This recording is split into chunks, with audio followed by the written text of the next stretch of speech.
Hi, I'm Tim. Welcome to Watchbox, and thanks for logging on. If you love this watch, email me, tmosso@thewatchbox.com. Your purchase and price link email question line for buying this or any watch you see on any Watchbox platform. Reach out to me directly for pricing at tmosso@thewatchbox.com. Today, we're discussing a 30th anniversary launch for 2014. This is the Breitling Chronomat Airborne 30th anniversary. It's a Chronomat 44 with a vintage-inspired dial in tribute to the Chronomat developed in conjunction with the Italian aerobatic training squadron Frecce Tricolore, a comeback watch for the brand as it emerged from its 1970s bankruptcy into a new era of prosperity under the Schneider family. And this watch is an ode to that comeback watch. So, 44 millimeters in diameter in stainless steel. It measures a beefy 17.3 millimeters thick, so you're not fitting this one underneath a dress cuff. It's 54 millimeters from lug to lug with a 22 millimeter spacing between the lugs. Throwing it on my wrist, which is 16 centimeters in circumference, you can see I could wear it, but I wouldn't wear it on a smaller wrist than this. Let's zoom out a little bit, give you a better sense of perspective. The watch is quite thick, and you can see it lives up to that 17 plus millimeters. That said, across the wrist, there's a nice downward drape of the lug shape at the edge of my wrist, which makes this viable. So if your wrist is 16 centimeters circumference or larger, game on. Okay, taking a look at the strap, aviator style. It has a contrasting stitch. Now, what appears to be textile is actually an embossed sort of leather, and then there's calfskin on the bottom. You have a folded edge, you have plenty of bolstering to give it thickness, and you've got that contrasting white stitch inside a brand new Breitling factory strap. We have a pin buckle in steel. You can see the old Breitling wing logo. One nice feature of this pin buckle is that it has a raised bridge, so you can see that the bridge is higher than the stanchions on the side.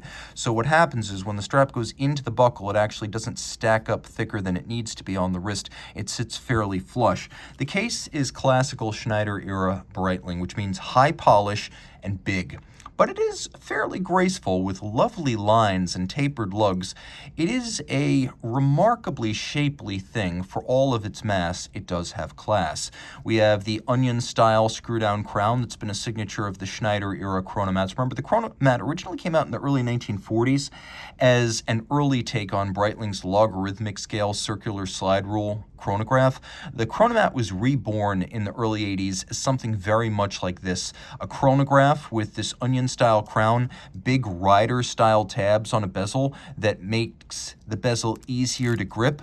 And then, even though it's a pilot-themed watch, it is also suitable as a diver, as it has a constant operation indicator, it has a depth rating that is more than sufficient, and then it has a unidirectional rotating bezel. This is a remarkably robust watch in every regard, and you can see that the watch includes a captive bezel construction, so not only do these rider tabs make it easier to grip the bezel, but you can see that the bezel and the rider tabs both are held together using screws, so you can't accidentally snap the bezel or any pieces of the bezel off of the watch.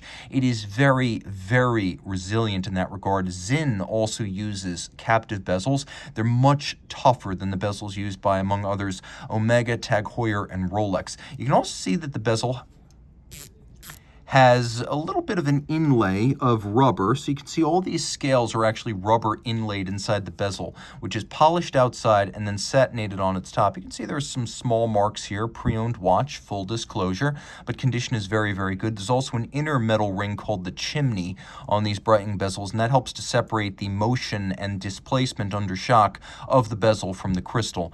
The crystal sits over a matte black dial. You can see there's a tachymeter scale outboard, which can be used in conjunction with the chronograph to gauge the speed of an object, such as an airplane or a car across a closed course.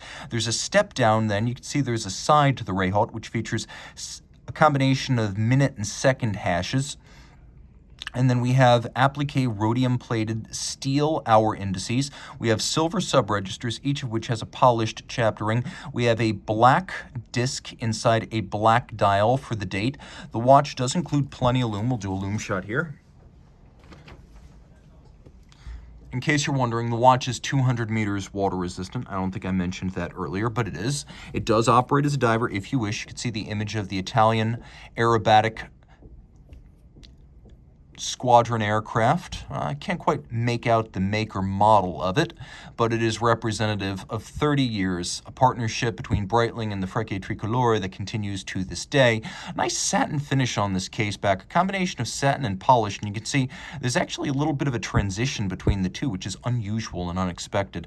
Now inside we have Breitling's caliber B01. It debuted in the Chronomat series back in 2009. It's an in-house automatic winding chronometer chronograph, so it automatically winds a 70-hour power reserve. It has both hacking seconds and a quick set to 8 beats away at 8 beats per second, pivots on 47 joules. It is a COSC certified Swiss chronometer. It has a vertical clutch and a column wheel. The column wheel for crisp pusher feel, the vertical clutch so you can gauge the chrono, and there's no jump or stagger like you'd get with a lateral clutch. Moreover, with the vertical clutch, you can just leave the chrono running full time with no additional wear and tear on the watch.